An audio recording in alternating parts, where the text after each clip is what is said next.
Good morning, everyone, and happy. Oh, wait, no, we're not in morning. We're in the afternoon. Oh, what is time? Time does not exist, but yes. How is everybody doing today here at TableTakes? Hello, Derek, Christian, Emma.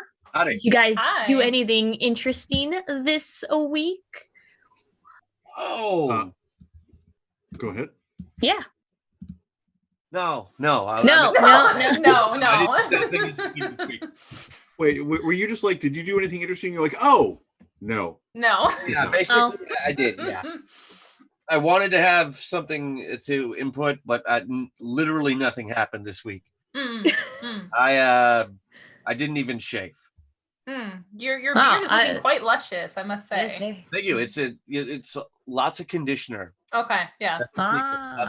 Brush it every day. Take it for walks. Pet it. Nice. Up next, Christian's beard care techniques. Yes, very much. The stream. Never mind. It's no longer about TableTakes. It's all about Christian's beard. That's right. No, I watched YouTube videos until I got good at it. Oh, Nice. That's good. The exciting news for me this week is we are playing in a homebrew Star Wars game every other Tuesday. Nice. And we we're obviously for the Rebels, we have a bunch of starships, but not enough pilots. So we arrive on some planet that has an alien race that like glides through the air and flies. So obviously I was like, cool, let's just recruit them to pilot our starships because this is Star Wars. And if you can fly without a starship, then you're an amazing starship pilot, right? Yeah, that logic checks out. So playing a very, very Star Wars moment was very good there. And then I like Emma, your idea of a very, very Star Wars moment is just something with terrible logic. Yeah. Yes. Logic, just throw it out the window. It's only the Force. But wait, Derek, if they can already fly, why would they need to be pilots in a starship? It doesn't make any sense. Because they need to breathe air.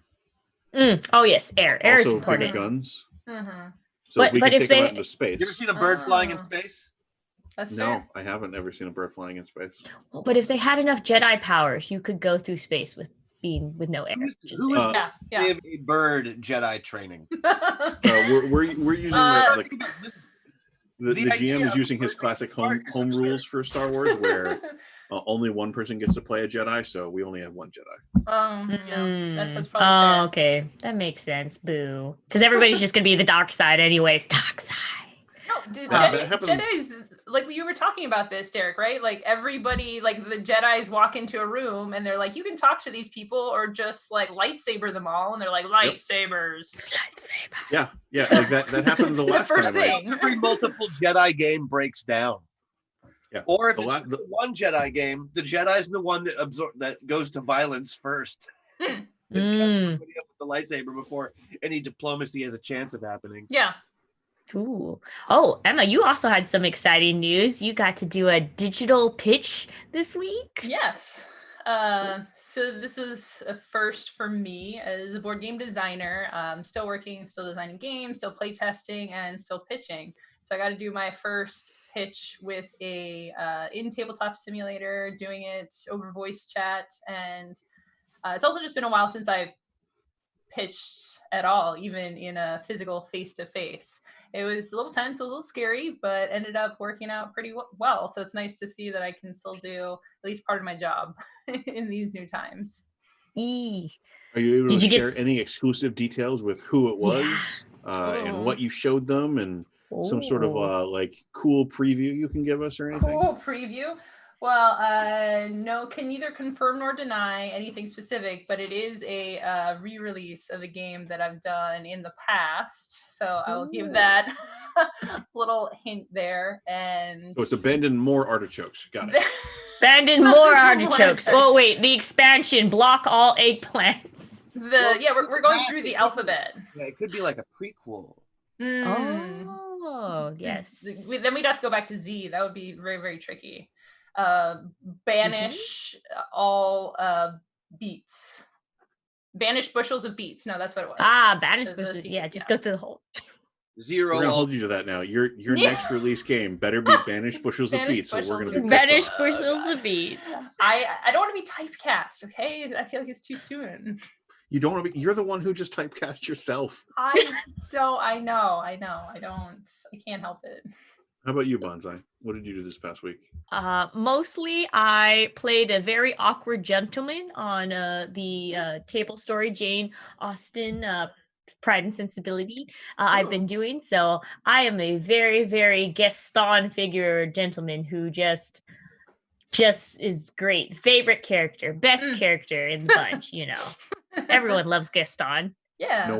No one's awkward like Gaston. No one's awkward like Gaston.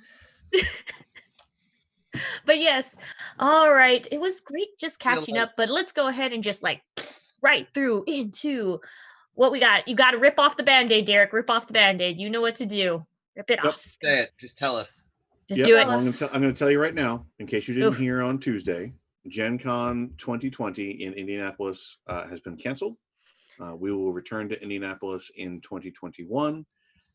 And we will have an online event this year during those same dates. So, you know, it's a very, very sad time for us, everybody here at Gen Con, obviously, because this is a thing that we work towards for a whole year. And then we have that very kind of cathartic moment of seeing so many gamers come together and have such a good time. That energy kind of carries you through a whole year of work again. So we're real sad, but the reality is like that was the call that had to be made just to keep everyone safe and be responsible for our attendees and our exhibitors and our partners and all that kind of stuff. So anybody who wants details or information, we've updated our website and we posted the link in chat so that you can go there for full information. Details on what the online event will be coming soon, so keep an eye out for that. And I fully expect that we are going to have a number of streams discussing details about that. Well, I'm glad that you guys made that tough, but overall, I think we are in agreement. Good decision. We want to put the health of other people first, you know, before, you know, our selfish needs kind of thing. So good call. And then on more Band-Aid ripping news, Emma, we got to keep ripping these Band-Aids. Yeah, it just keeps coming. So Essen's Spiel in Germany 2020 has also been canceled.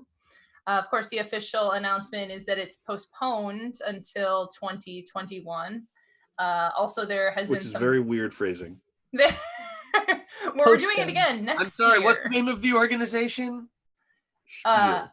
Spiel. Okay. Yeah. There's... people getting the name correct for Spiel is always a little weird because Spiel literally just means game or play in Germany. It's like, play is canceled. Game 2020 is canceled. If you no games, no more games, no more play. No, we need canceled. We need games. So again, not a lot of details there, but this is kind of the time for it. You know, the people are planning ahead, and I think just having more time to look into online options and really take a lot of time. I mean, it sucks. It's very hard for all of us in the industry, but and fans, everyone involved. But just being able to take some time to look at what else we can do and really work hard to making things that can take that place, I think is a good thing.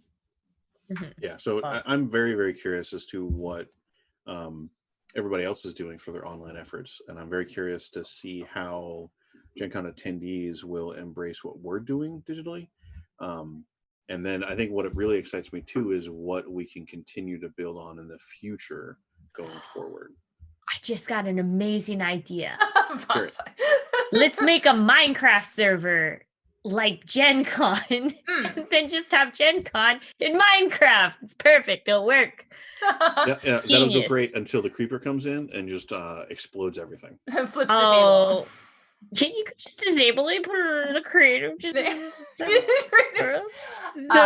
And I'm actually excited for us talking about this in the future. I think we're going to talk about it a lot on the stream here because Bonsai, like that's a really good point. Something that you do have in a physical convention is locality presence. Like how many people are in this room? Where do I go to a thing? And I think with an online convention, it's going to need to be a lot more directed. And if some of these people take cues from video games, I mean, creating software or some way in which you can have a digital / physical presence in a space, and then a little bit more of a guided experience. I think there's some really creative things that can be done here. Yeah, I think there are very interesting things, but then we always get excited about the idea of you basically just taking a whole experience and just virtually walking through a digital recreation of the convention center. And then I just want to remind people, like, do you actually want to do that on the way between your events? Because, like, do you really want to get stuck in a virtual crowd on the way to your room for your virtual event? I don't think you actually want to do that. You might miss that feeling. Yeah. That's for testing, and that's where the innovation comes in. You can't just port wholesale the physical experience to digital. So yeah, it's definitely like some thinking and design. I know from our end over here, we're trying to do the exact same, or trying to set up the exact same events that we would have in a regular convention. Finding to make those work. And since we do so many live shows, we've got a couple of advantages there. Yeah. Well, I think the key interesting thing that Zoe did at ZoeCon, and from what I understand you're also planning on doing at WorldCon, is that you used Discord to simulate and replicate a lot of that feeling of connectedness outside of individual events. Yeah. Because if you just had a digital event where you could sign up for 6 presentations or games over the course of the weekend or something like that, and you just went to those, you wouldn't feel like you were part of a convention. You would feel like you went and played 6 games. Right. And we definitely had that hangout feeling in between, like when you were there, you were at the event. Yeah. Yeah. Even ZoeCon and specific, like I think you had different channels that were like, this is the hallway channel, and this is the food court channel, and this is the north hallway channel, so that you could feel like you were getting lost along your way in this weird, twisty digital convention. I like playing RPGs on IRC back in the day. Nice. Yep. Yeah. Aw, man, if I really was into collecting figurines, I would just do a remote control camera, because I have a little bot that chat can control. I just put it up and be like, here, take a picture with your cosplayer, and I'll just be the figurines going in, walking around the space. Yeah, walking around taking pictures with cosplayers. Boom. Well, you've got a month or two to work on that before convention season gets underway. So send me all of your action figures. Don't actually send me your action figures, because we only have to do from the waist up. Oh yeah. But yes. Oh, but after that, we're just going to have more and more exciting news as things go on. And of course, as more people have more and more ideas about how we could venture out into this digital space. Speaking of digital space, welcome to Bonsai's Conspiracy Corner, I like to say. Let me go ahead and say that there's more new Unearthed Arcana subclasses. So let me go ahead and tell you guys, Unearthed Arcana is making or reimagining 3 new subclasses that were previously published. Didn't get that much love, so they're like, let's go ahead and smack some more glitter on there or something like that and make it really cool. The 3 subclasses is the Phantom, which is a rogue subclass. Used to be called the Revived. Basically, they get so in tuned with the dead, they can either talk to them, gain an extra skill or proficiency once talking to the dead, ask questions, get spooky damage on sneak attacks, and eventually, spooky damage. But if they end up getting too into the dead, they become a ghost themselves. So my only comment for this is that it feels more like a class that'd be really cool if you were playing Blades in the Dark. Because I would be totally down to be talking to dead people and be like, boo. But yeah, Emma, sorry, what were you saying? Oh, and then that's the technical term for it, right? Is spooky damage? Yes, spookiness damage. It's very technical. So you might have resistance to spooky damage. I'm gonna and I think we got another episode of our campaign next week. I'm gonna ask my DM about that. It's like, so how do I get resistance to spooky damage? I have a feeling that spooky damage resistance is going to be a very, very niche ability that may not come up very often. I feel like, but then I have to ask every time. I have to ask my DM. I'm like, do they do spooky damage? Are these the ones? Are these the ones that do the spooky damage? It just chips away at your sanity little by little. Spooky damage should be the same as force damage. Yeah. I mean, it's different, but it has the exact same number of things that can resist it. There's like I like that. I see what you did there. But yes, on the other two subclasses that they have something called the genie, which is, of course, warlocks are already pretty awesome in a lot of Unearthed Arcana. So this is basically the new warlock patron is it used to be called noble genie. It's now, renamed from noble genie, is just called the genie. You basically choose a djinn that represents an elemental power, and then you get bonuses towards that elemental power. Your genie is associated. The biggest, coolest thing that I think that is there is that you essentially get a room that acts as a bag of holding. Like, it's just like you can rest there, you can get healing for a limited amount of time, kind of thing, and you can put things in there, and it's just like, what is it, the hut that you used to have? Liamon's tiny hut, I think. Yeah, Liamon's tiny hut combined with a bag of holding. Just squish it together and boom. Perfect. And for a warlock, all you need is a short rest too. So that's yeah. So Bonsai, were you about to say bag of unholding or bag of unholy holding? Unholy holding. Yeah. And then the last one they have is the Order of the Scribes, which is going to replace a base class that not a lot of people might know of called the Archivist, which is kind of like you think of them as like using books to gain power and knowledge over people. This one is going to be more they're going to be more like you use it as a wizard subclass. You awaken a spell book, and you can actually resurrect yourself by deleting a spell that you would know from this spell book, and it coming alive, kind of thing. Like it's just like, basically, hey, here's a book of unending lives, and you just really like this book. Like, just imagine, a little broken. I'm not gonna lie. Yeah, just a little bit. I mean, it is. It's a tester. I was also reading yesterday how you can use the noble genie class to make to use a fireball spell that actually just gives your entire party stealth. Yeah. Oh, really? I didn't realize that. They've got some really weird combinations you can do with this new stuff. I'm looking forward to playing with a lot of it. Nice. Cool. Very interesting. They did also make note that they're going to be ditching some classes as well because they weren't as well received. Onomancy,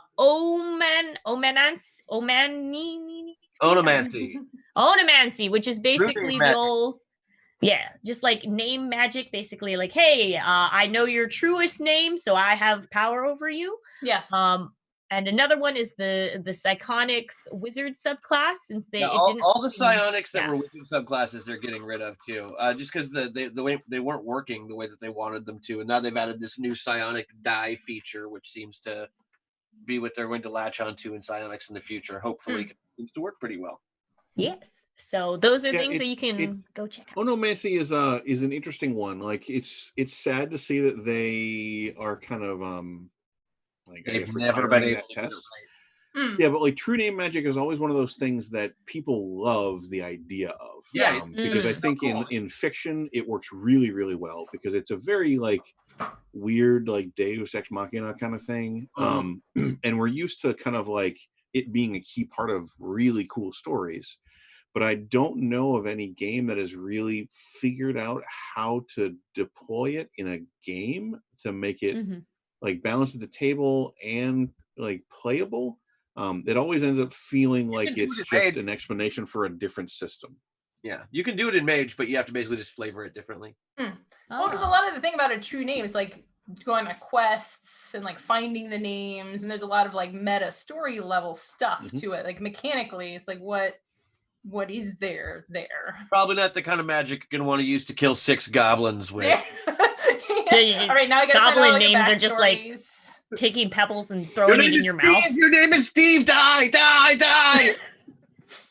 Well, I mean, Emma's point makes me just wonder if maybe true name magic is better used as like, the classic D&D like campaign arc, I guess, of like, the big bad's coming, and to defeat them we need to go find the one magic item that will destroy them. Like maybe we just need to put true name in there instead of magic item. Yeah. That would be an awesome campaign. Yeah, like I hope someday that we come across a game that really, really cracks true names and makes them super awesome. Yeah, or make a whole game around it. Yeah, just like you're saying.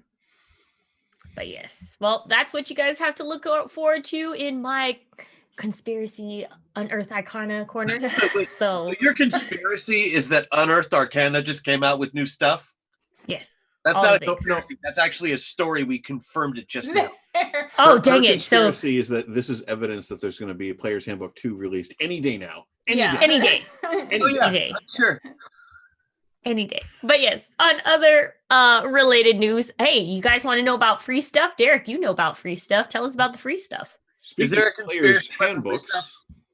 Zweihander, which some people may have heard of recently, I think at EN World, at the Ennies last year or the year before, it won like a slew of awards. Yeah. And it is like it bills itself as like the grim and perilous fantasy adventure.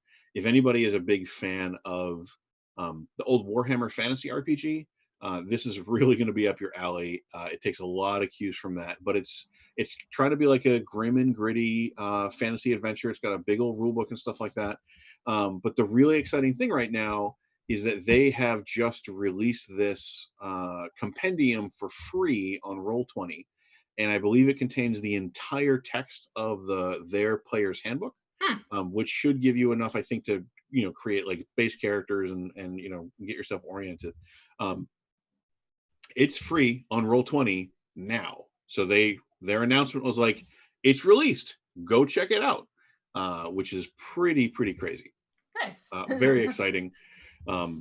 I really want more companies to do stuff like this, because D&D Beyond has really spoiled me in terms of like having a living digital document where you don't need to worry about errata. You don't need to, if stuff is added, it's just integrated. Like I would love to have that for Warhammer 40K, for example. Yeah.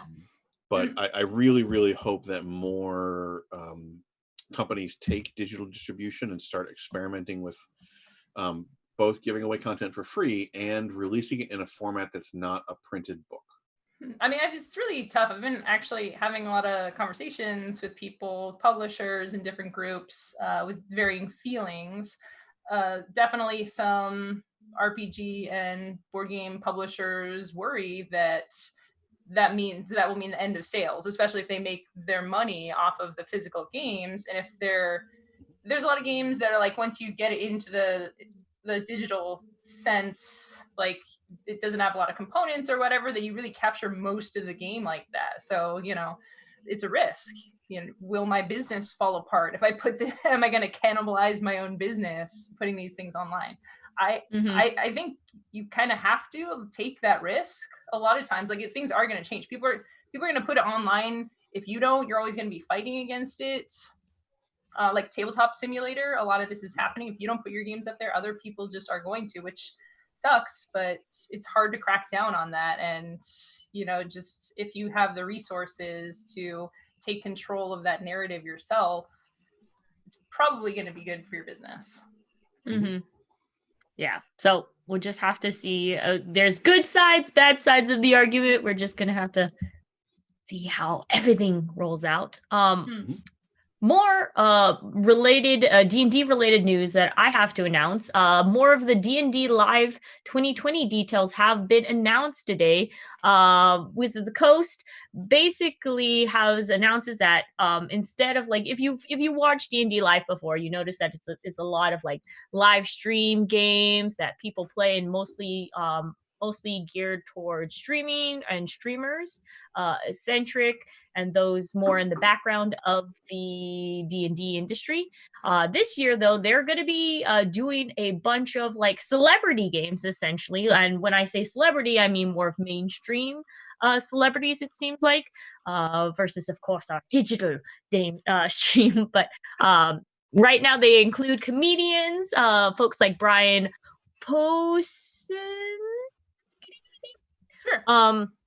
Thomas Middleditch, and a bunch of folks, and they're also featuring some, of course, WWE superstars and actors like Amy Ackner and Sam Richardson. So it's gonna be exciting to see. I don't know. That would be. Could all the WWE superstars be like a huge barbarian? Like just go barbarian on them and stuff like that. Well, that's not exactly racist. It's getting close. What for barbarian? Oh, because of the term. No, it's okay. It's just it's like reverse body shaming. Oh yeah, I could see that. Yeah, I can see that. Yeah, so they're gonna do another huge big production. It's gonna be obviously very different in our new age of you can't physically go somewhere, because previous like D&D lives that they've done, they've taken over an area and like built huge sets and done these really kind of like big productions. And I think last year was the first year that they also incorporated like games that the public could play. So it was like a mini D&D focused convention where they had DMs who were in costume, and you could sign your soul away to the devil and stuff like that, and you would get these coins. Like there was some really, really neat stuff they were doing. All the LARPing, it was great. But yeah, it's going to be June 18th to the 20th, and it is going to be meant to raise money for Red Nose Day, which is a campaign to help children affected by the COVID-19 pandemic. And if you look, they also are teasing some super cute merch, which has been debated, but it's a very plump owl bear with a red nose. Emma, do you want to say anything about just because I have had bad experiences with clowns doesn't mean that it's not cute. What kind of bad experience did you have with clowns? I don't want to talk about it. It's very scary. I was forced to watch it at a very young age, and it was traumatizing. Meanwhile, I was given the opportunity, the luxury of watching it at a very young age. Yeah. It turned out great. This is literally, this is Derek versus me. This is everything you need to know about our two personalities and what makes us different. Snuck in and watched a little bit of it. Survive a clown attack, and which wouldn't. I would, because I would know to fear the clowns. Yeah, I would be like, hey clowns, what's up? Let's hang out. And they'd kill me, and Emma would be running for the hills. Exactly. Well, I mean, I did a fear of clowns because I snuck in and watched while my parents were watching. I was just watching behind on the couch. But I got a different fear. I was like, drains are bad. Drains are horrible. So if you unplug the bathtub, you got to run. It's I think you said trains. I've got friends who are scared of clowns for like a legitimate reason. So Bonsai, if you are scared of drains, I have the Japanese horror movie for you. Oh, is it the one with hair? A lot of hair. No.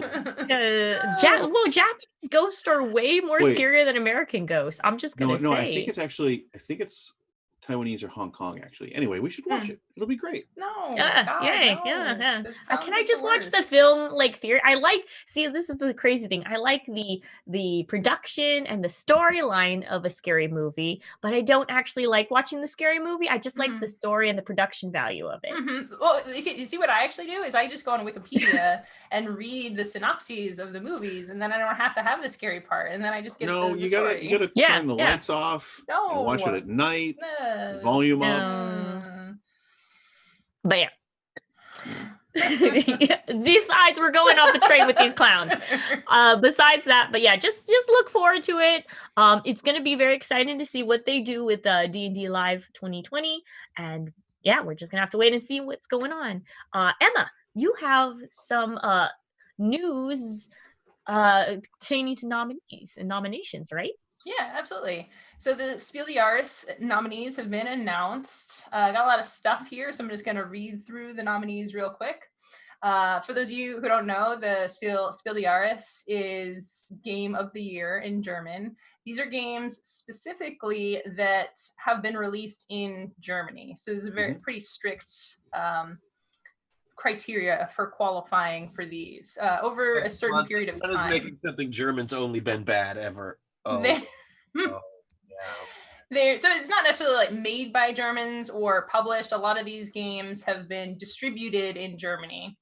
And this is games, I think specifically that came out in 2019. So for even though it's part of the way through the year, this is games that have been out. You might have seen these around for a while. So nominated for Game of the Year, we have My City by Reiner Knizia, Nova Luna by Uwe Rosenberg and Corne van Moorsel, Pictures by Daniela and Christian Storr. For children's games, we have Photo Fish by Michael Kaluk, Speedy Roll by Urtis Solinskas, We Are the Robots, which sounds really cool, by Reinhard Stope, I believe. And then the Connoisseurs game, which are the Kennerspiel games. Cartographers, a role-player tale by Jordi Aiden. The Crew, Quest for Planet 9 by Thomas Singh.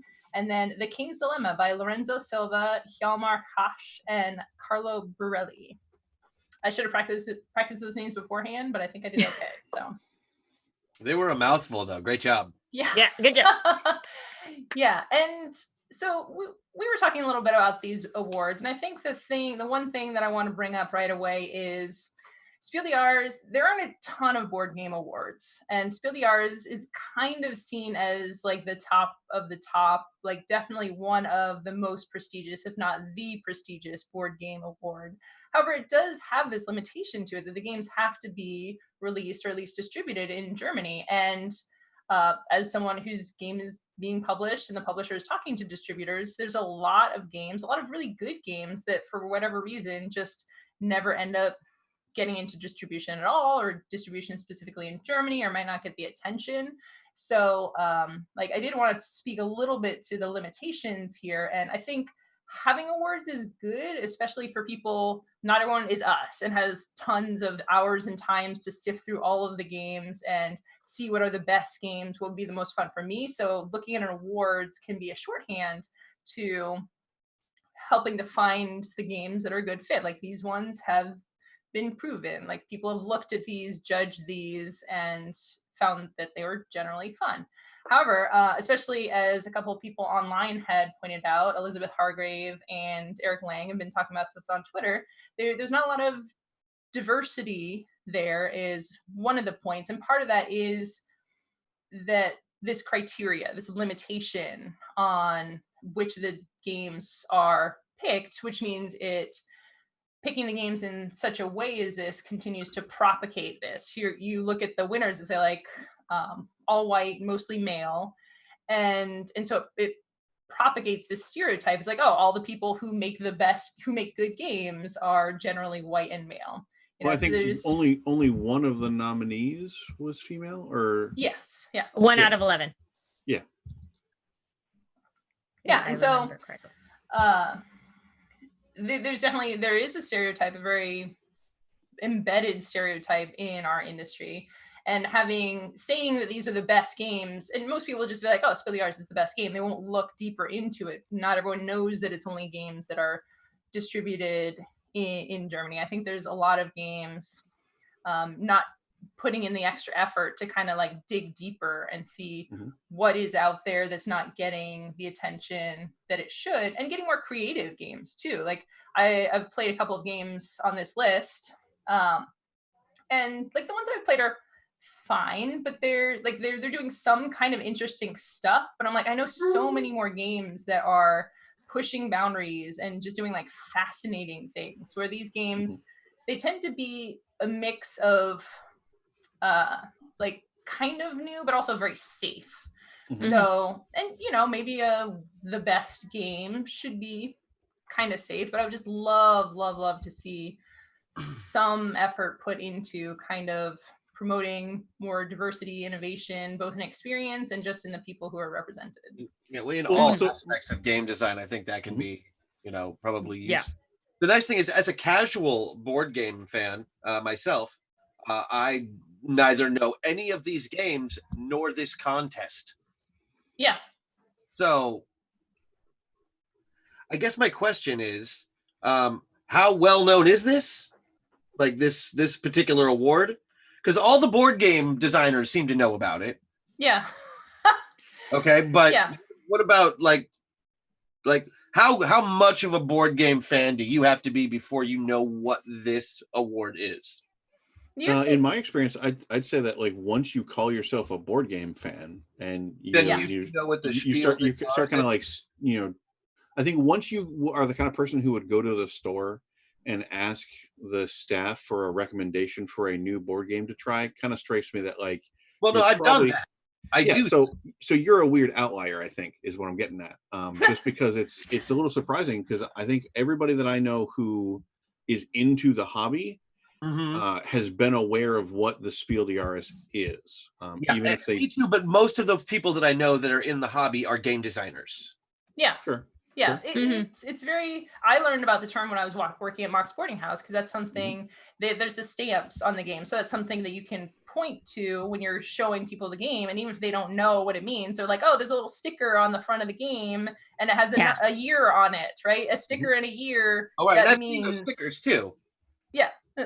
Yeah. So the sticker is a way to say like, this won the Spiel de Jahres, and you're like, that's a word I don't know, and that's probably an award. That probably means it's I good. know both of the words. I just don't know. I just didn't really know what the award was. Well, I think the Spiel de Jahres has gotten prominence and popularity because we the board game community, I think, placed a lot of weight and value on games that came from Germany. Yes, because exactly. those were so formative in making the hobby what it is today. For sure. Yeah.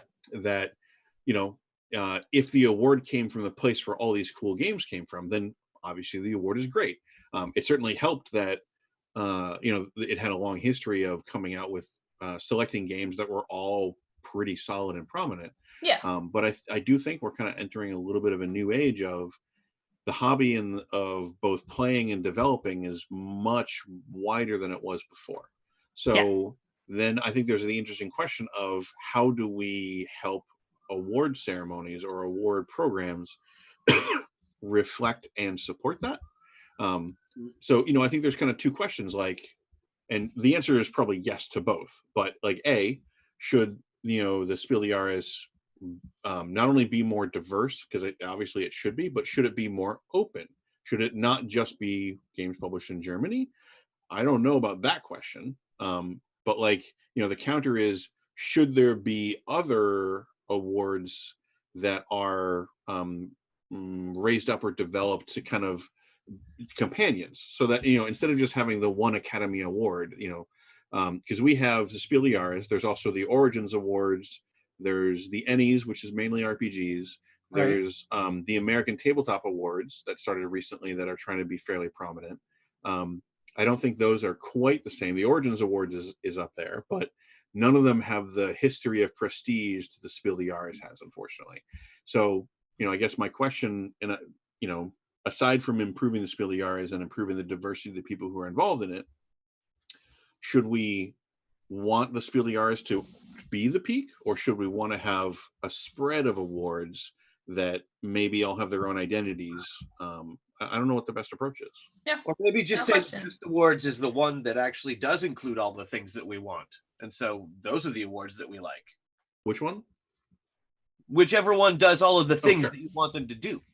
Sure. Yeah. You know, well, I mean, I think there's an important question when you're looking at awards is they give out are, I mean, they don't really win anything. They're just a sticker. Well, no, the sticker means like way more sales. Like they can make a ton more money by having that sticker on the front of their box. Yes. No, I'm not arguing that. I'm not saying that sticker's not important. I'm just saying these awards are made up. Yeah.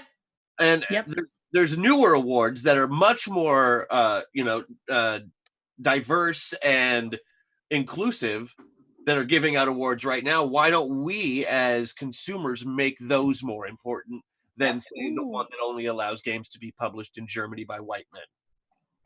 Because I think that, I think that the awards have value from the historical prominence and cachet we give them. And those are things that are slow to change. And I think that there are certainly some folks who would rather improve something than create something new, if that makes sense. I 20%. Well, I mean, I honestly think that this would be great if we had a conversation about this. Like, this is actually something that we might want to, if Chad is also interested in this, you can go ahead and let us know via our Twitter or on our YouTube.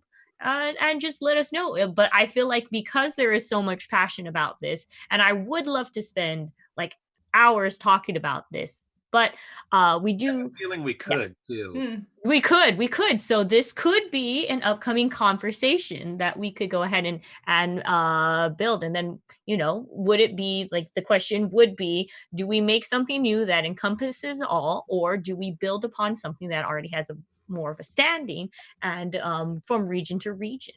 Yeah. So, but before we get too off the rails with of course very important conversations that we will discuss more later about, we have more free stuff to talk about, right? Free, sorry. Yes. No, it's important to talk about free stuff, I mean, yes. Right now we can use all the free stuff we can get, and right now you can get that new version of Pandemic Hot Zone in a print and play form for free right now. There you go. That's the entirety of that news. I thought it was good. Let's share it. Sweet. Yes. Yeah, we got a link for that. Now, they don't even have the physical product for this game out yet. Is that correct? Yeah. Yeah. So this is the print and play version that you can get before you get the actual game. So if you just want like even a free pre-version. You guys are so lucky. Go get your game. Go get it. Free preview. Yeah, and that's the thing that a lot of independent designers, as I'm sure Emma can talk to, have done that. You release a print and play to get playtests out there. Oh yeah, no, that's my favorite thing ever. Yeah. So it's nice to see larger companies trying to take advantage of that too. Yeah. Up next, we have some special Magic promos for game stores. So Magic promo cards has been something that has been done for a long time, for as long as I can remember, which is not that long. I haven't only been playing Magic for like 5 or so years. But so a lot of the promos will be things like buy a box promo. So when a physical card set is released, everybody lines up at midnight or whatever, and the first people who buy it get a very fancy card. There's a lot of hype and sometimes some controversy around those. What's cool about this is they're actually giving promo cards to stores not for a set release or anything. It's just like, hey, buy these cards physically from your local game store and get a thing. So Wizards is continuing to support local game stores, which is really awesome. Before we started here, I did the Friday Night Magic on Arena. I submitted my stuff to Mock Sporting House and they got right back to me. So I got my little promo pack for that. So I think that Wizards is being pretty successful in continuing to support local game stores. And these promos are there's Mecha Godzilla, which is actually such a good card. It's such a good card.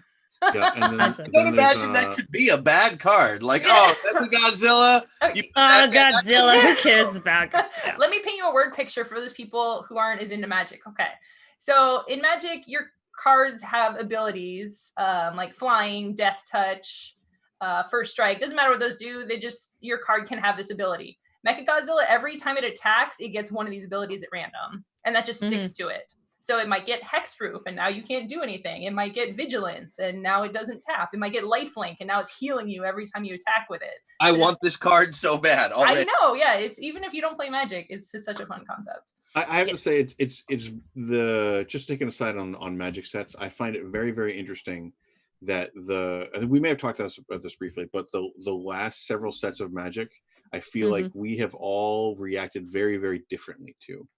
Like Thrones of Eldraine, I remember that Emma and Bonsai really, really liked. Yeah. Ikoria adding Mechagodzilla to the game. Christian's all for. And meanwhile, I'm just like, no, what? No, Mechagodzilla, come on. Come on. Come on. I mean, I'm easy. I hate it. It makes me mad. Oh, speaking about things that make you mad and that you hate, I heard that there's gonna be bands. Bands. Oh, like a concert? Yep. Mechagodzilla boy band. I love it. I would watch that if there were. I would watch that. Yeah. Yeah. This is a funny timing because it's like this card is banned the day after the set is released. But I'm like, the set is just released. I've been playing it for like a month now. First of all, I don't know anything about time. Time doesn't exist anymore. Yep. So there is that. But also, it was weird because with everything that's going on, they released the set digitally much earlier, much farther before the physical set. And like, I don't even know, most people don't even have their physical cards yet because they haven't been able to go to stores or get the cards. So we've been playing this digitally. Found out very quickly that some of the cards in Magic were very busted. So I'm just going to run through these real quick. Drannith Magistry and Winota Join Our Forces are banned in the Brawl format. And that's the Brawl format is the one that's 60 cards. It's like Commander, you can only have one of each card. Luris of the Dream Den and Zerda the Dawnwalker are banned in the Legacy format. Luris is also banned in the Vintage format. Luris, y'all should go and look up that card because it is an adorable nightmare cat. Lots of eyes as a little baby. You said adorable nightmare cat. A cat nightmare. Sorry, I got those backwards. It's adorable. It has two tails, it's smoking, and it has really long claws and a little baby cub right behind it. So you can see its little nightmare baby behind it. I can confirm I have looked this up. She is absolutely correct.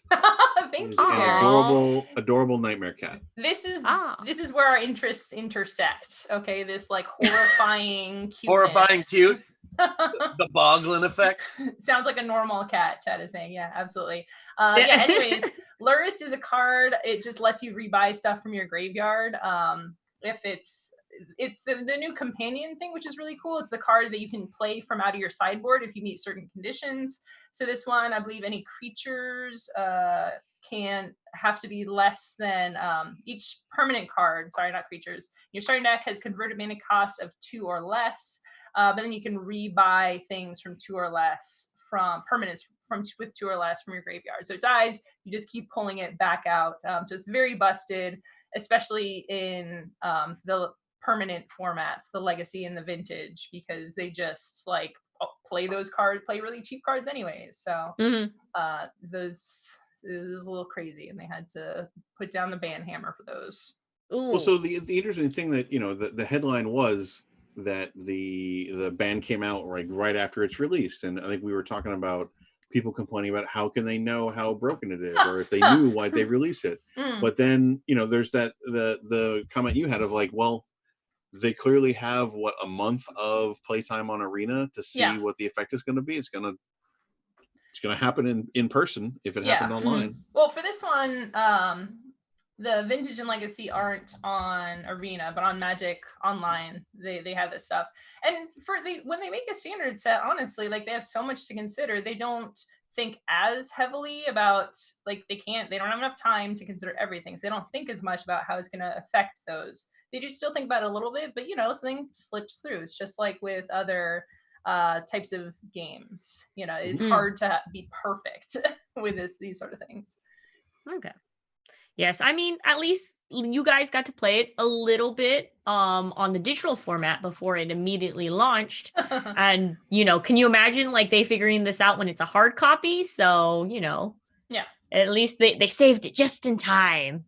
Yeah. But yes, oh my goodness, I think that was all of our news topics today. So, you guys, guess what? Guess what we're going to do? Instead of... For sure, I don't know.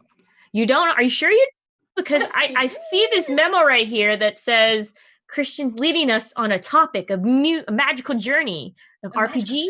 Do we have time for that magical journey though?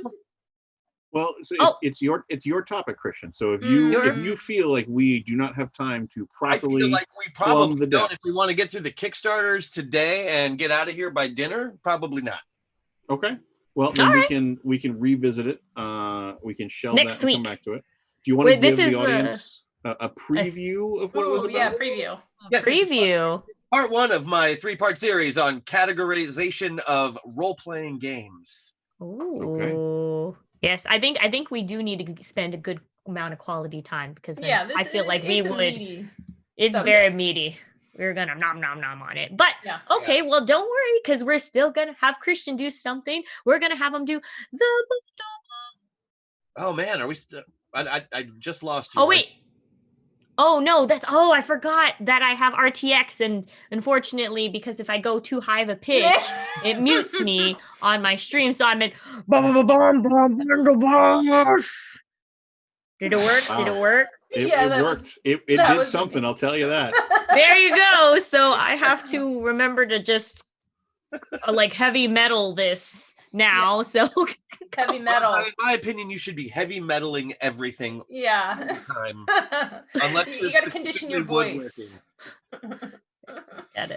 Bundles this week. We've got the bundle of holding with the Fate of the Norns bundle. What is Fate of the Norns, you ask? Well, it is a basically setting deep within Fimbulwinter. So if you like Norse mythology, this might just be the game for you. It apparently uses an innovative diceless runic game system. What is that? What does that sound like to you guys? Tell me. You toss runes. You toss runes. Yeah. Toss runes. You throw rocks at people who displease you. Weapons. Yes. Weapons. Diceless game system in which you essentially roll dice. But they're not dice, they're runes. They're different. And they're like they're very legit runes. Nice. So you've got that. So the Fate of the Norns book, it's 369 pages long. It retails for $30, and that's just like the main source book. It's a huge game. It's been out for a while now. It came out, I think, in originally 2006. Sounds about right. Yeah. I actually have an old one that I got from a Gen Con in a bunch of my old Gen Con stuff. I was gonna dig it out, but it requires actual digging at this point. So effort. Get on the gamer shelf. Yeah, but yeah, I do have a large paperback copy of that. And I never played it because of these runes. Now we have a chance to grab this bundle of holding. This plus basically all of the supplements that it ever came with. You can get now on Bundle of Holding, and of course it goes to a good cause. Are Norns adorable creatures? Because that's what I think about when I think of the word Norns. Like, little cute Norns. They're very popular here in the Northwest. Okay. The Vikings. They're Vikings. They're Vikings. Careful, they're Vikings. Are they Vikings? Some people think they're adorable. They have their own kind of yoga. Why doesn't it just say Fate of the Vikings? Because Norn sounds cooler, Emma. Okay. Norn just sounds like a little creature. It sounds like Luris, the nightmare cat. It's like, oh, look at the little Norns. Then it bites your face off. Oh, okay. But yes. And I'm the one who's weird because I like clowns. Yes. No, lots of people like clowns. They're designed to bring joy. Joy and happiness. But yeah, that's poorly designed. Okay, poorly designed. The Direct Relief Fund to provide PPE to healthcare workers. So people dealing with the coronavirus right now, give them supplies. Just go. Also, now because we have to do the hard rock version because I have RTX going on, Kickstarter. There you go. Yep. It's the RTX is like distorting your voice too in just the perfect way. Oh no! No, it's great. It sounds like metal. I'm going to propose that we make a list of different musical genre styles. Yeah. And at the start of every episode, we randomly roll to tell Bonsai what kind of style she has to emulate when she introduces us for each of our segments. But are we rolling can't dice? Hit a pitch. It can't hit a certain pitch though. Or are we rolling runes? Less funny. We're definitely rolling dice. Oh no! But yes, please.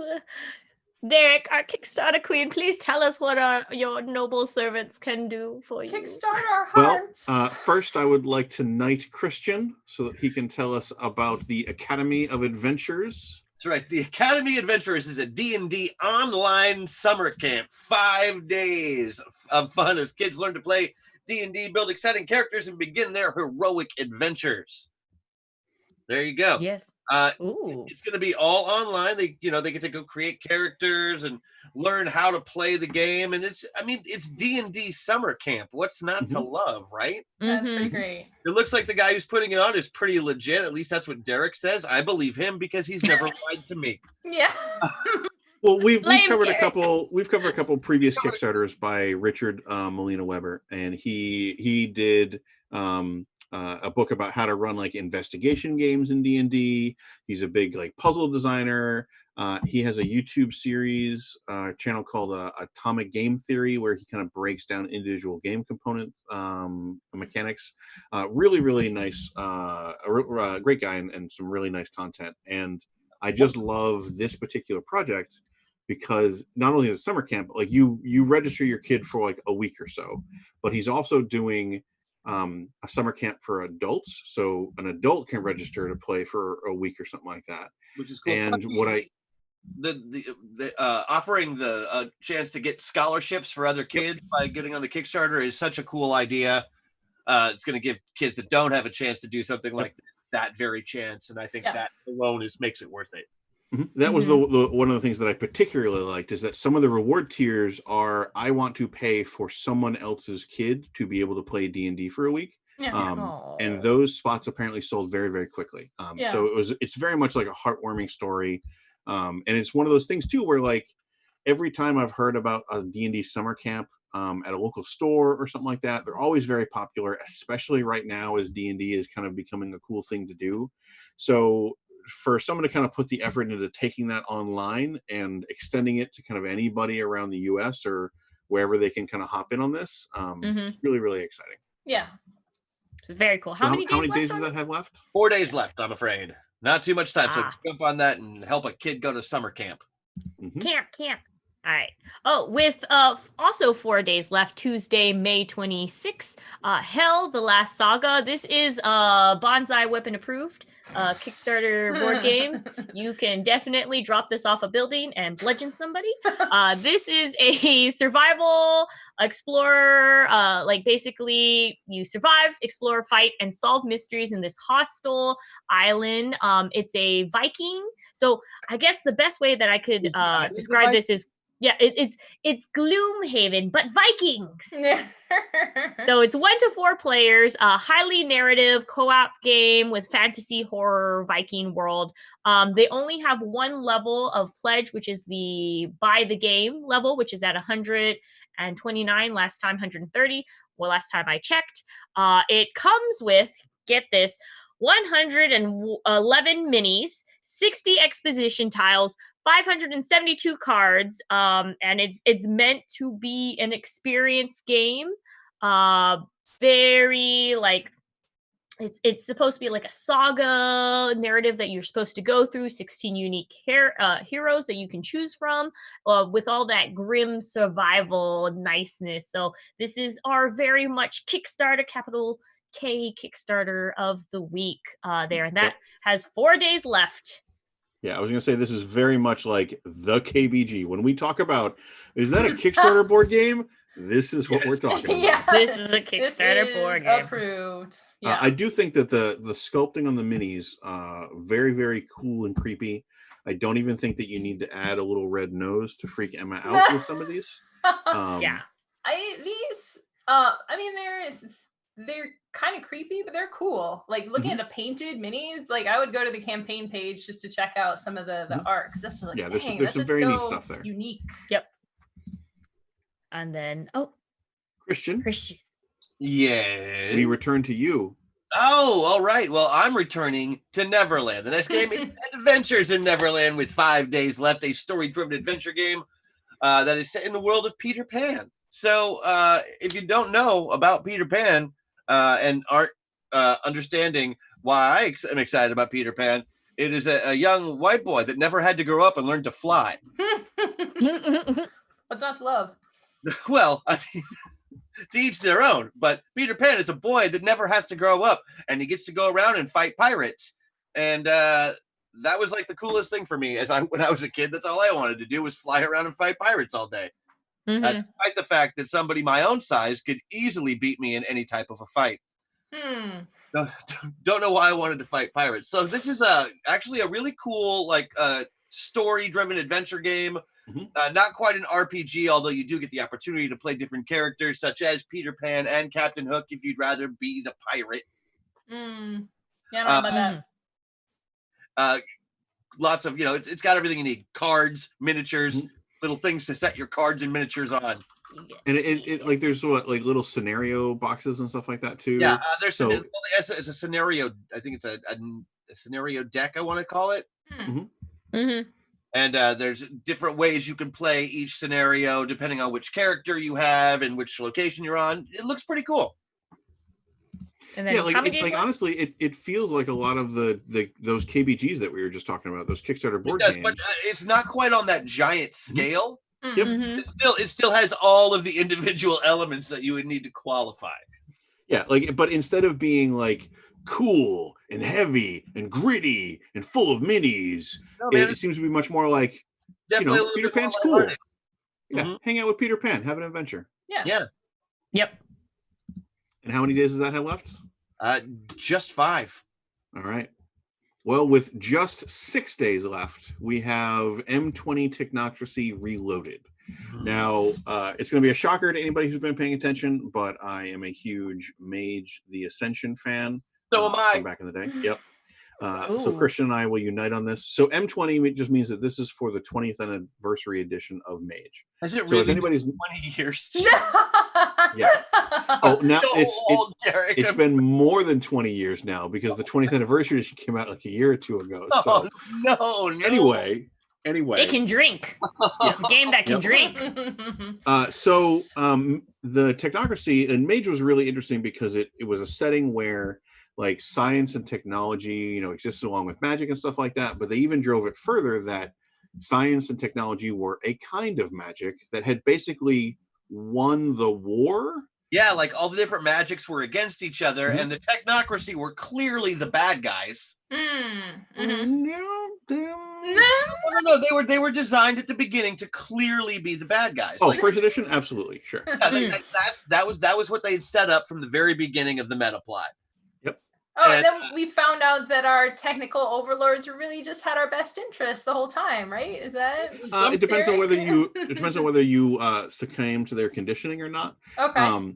But one of the things that kind of happened over the years is that they definitely opened up the story, and it became much more that like the Technocracy was theoretically motivated to kind of help humanity get out of the oppression of mages. So that instead, because most of the traditional magicians were like, hey, only the wise should know this power.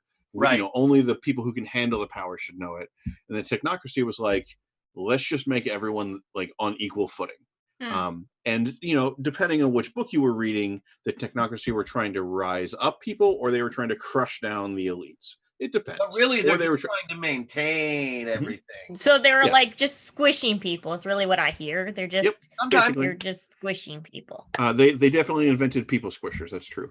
But so this book is specifically about how to play the Technocracy.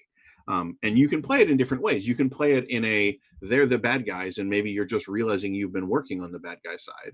You can play it on the sense of they're misguided or that they have good intentions, but they've been corrupted by their power and stuff like that. There's a lot of options, but it was just really exciting. What was that? Or you can play them like they're right. I think the thing that always excited me was this was one of the first games that I saw that really just didn't say that magic and technology were opposites. It just said they were the same thing. They were just different approaches to the same thing. And if you like that idea, or you like playing like super science people kind of messing around in a world where magicians exist too, then this is definitely a game to check out. You can get the core Mage 20 book in there, but if you want to be able to play the mage antagonists in a much more sympathetic way, you're going to want to get on this, and it's got 6 days left. As a storyteller, I imagine it would be amazing to have. Yeah, it always helped flesh out the bad guys so they weren't just faceless cyborgs all the time. And at the beginning, that's what they seemed like. Yep, because that's totally what they were. So that is 6 days left. Another one with 6 days left that I called it's the Cute Award. Yep, before Emma could swoop in and make it the cutest Kickstarter of the week. It still is the cutest Kickstarter of the week. Yeah. But I get to make it the cutest Kickstarter of the week. Oh. Wait, but I thought it was Emma's thing. It shouldn't it be? Is that okay? Can he make it the cutest Kickstarter of the week? I am happy to have cuteness infect Derek's soul. So okay. He admits that. So okay, go ahead, Derek. Emma said it was okay. Yeah. So this is Chibli Siblings of Chaos miniatures. And we have covered some projects by this studio, miniature studio, in the past. They did a Sisters of Battle army that was all like anime chibi style, where everybody has big heads and short stubbly arms, and they're just super adorable. They're doing it here, but for the horrible rampant minions of chaos. So as the Death Guard player myself, I'm obviously going to be picking up the Death Guard army, the Blight Runners, I think is what they're called. So I'm very excited about that. And I think Emma also found a number of them very cute. The little cute chibi gas masks. Yeah, Little murder monsters. I just want to sit down and play against somebody who's like very serious with their like super painted, like super nice Space Marine army. Yeah. Like, okay, here's my cute guys. Yeah. Take that, Space Marines. He's not allowed to play. So that has 6 days left. It's not tournament legal. Sorry.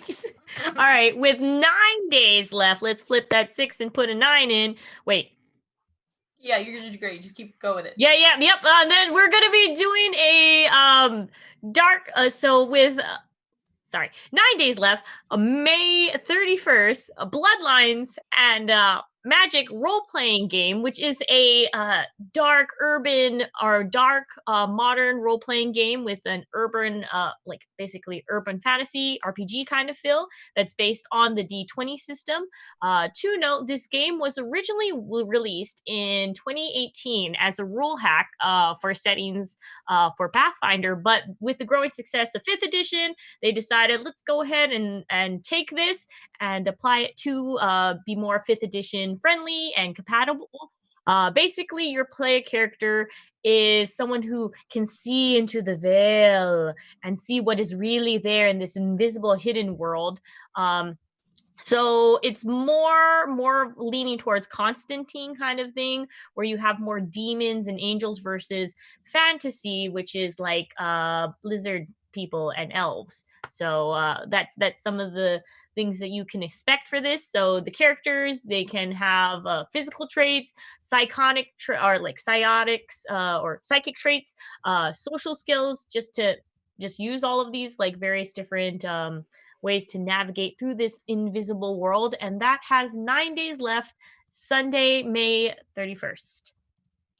All right, up next.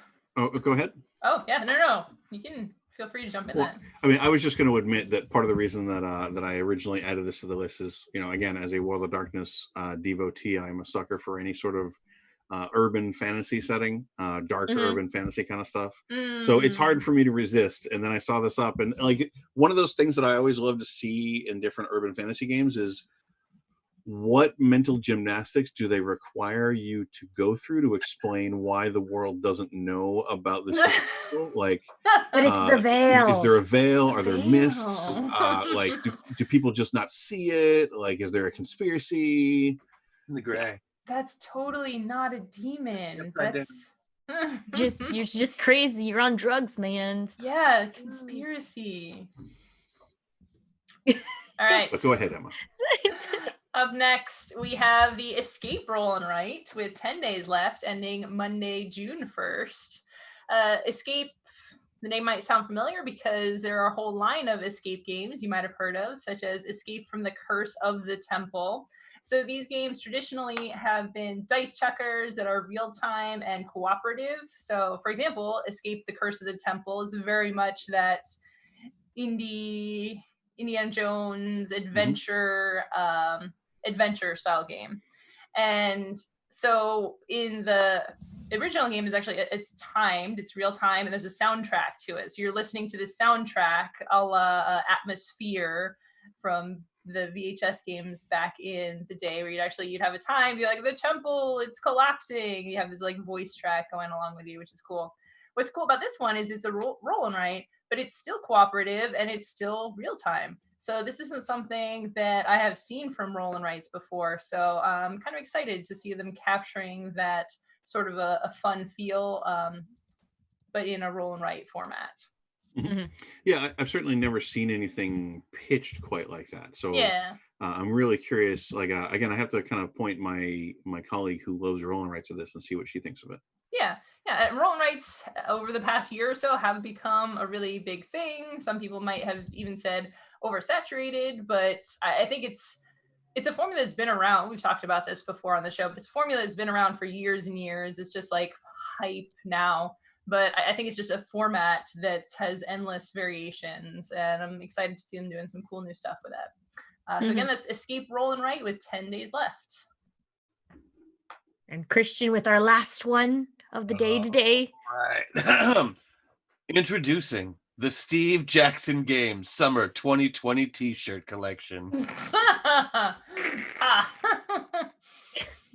Sorry, I've just been waiting to say that for like an hour now, and it felt so good.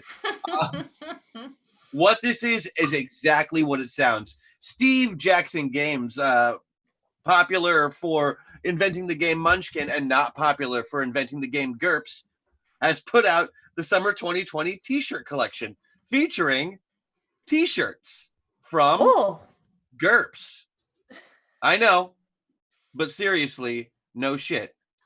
The GURPS one is the one I really like. They're good. The Ultra Tech one? T-shirts are great. One color print designs, and they actually look pretty cool.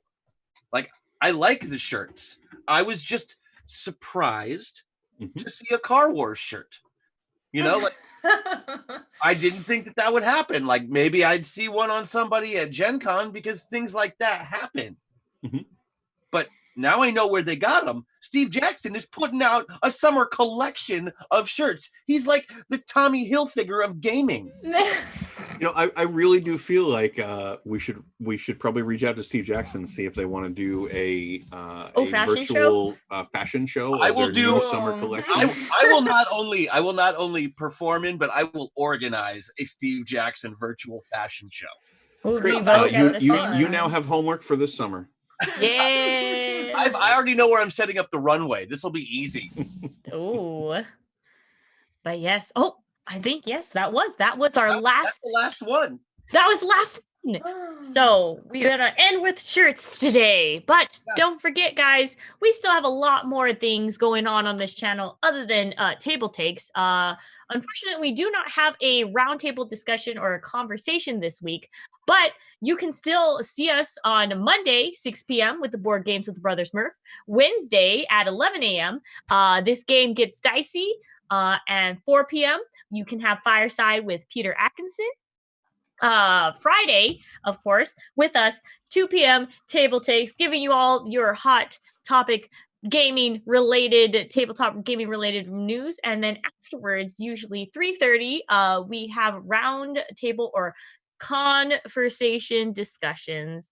And I want to say thank you guys. And don't forget to like, follow, subscribe, put a heart, retweet us, all of that shenanigans. Turn on your bell notifications, turn on your alerts so you don't miss the show. Check out our podcast as well if you guys feel so inclined. Thank you, Derek, Christian, Emma, for joining us today. And also you, the viewers. You have a lovely, lovely evening and enjoy your weekend, and do not burn yourself over marshmallows. That makes sense. Good. That's good. Yes. Everybody good should advice. Good advice. Everyone should. Good advice. I feel like you're speaking from real personal experience there. Yeah, it seems very specific advice.